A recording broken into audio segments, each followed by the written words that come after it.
Mamta Banerjee tried to allegedly instigate and fearmonger, claiming that the BJP will incite people.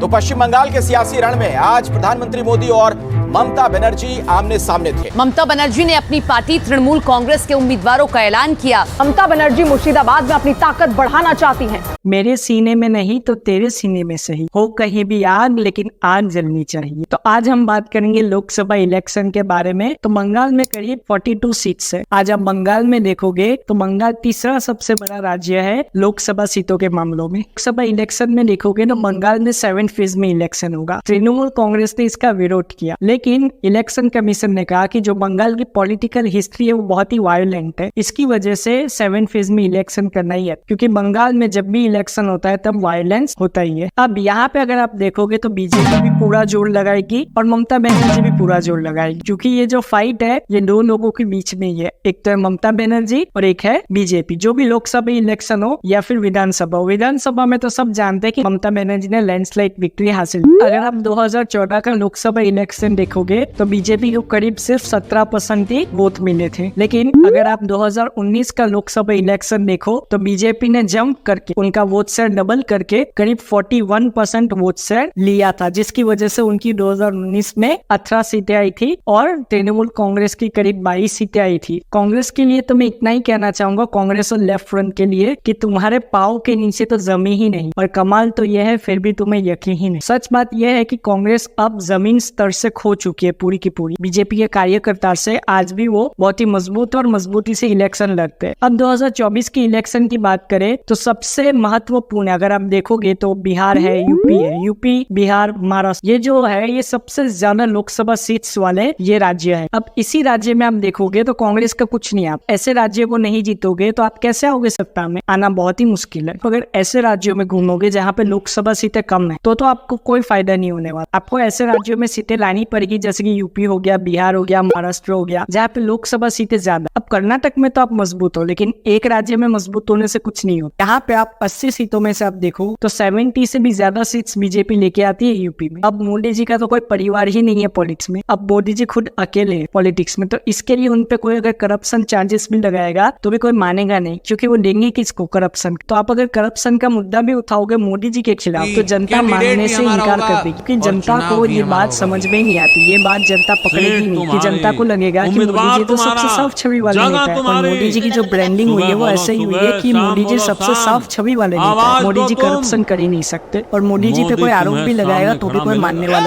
लेकिन एक चौंकाने वाला नाम है, वो है यूसुफ पठान का। यूसुफ पठान को बेरमपुर सीट से खड़ा कर दिया गया। अब अधीर रंजन चौधरी जी का क्या होगा वो तो वही जाने, क्योंकि इलेक्शन के टाइम पे पता चलेगा। मुझे तो लगता है कि यूसुफ पठान कड़ी टक्कर देंगे अधीर रंजन चौधरी जी को।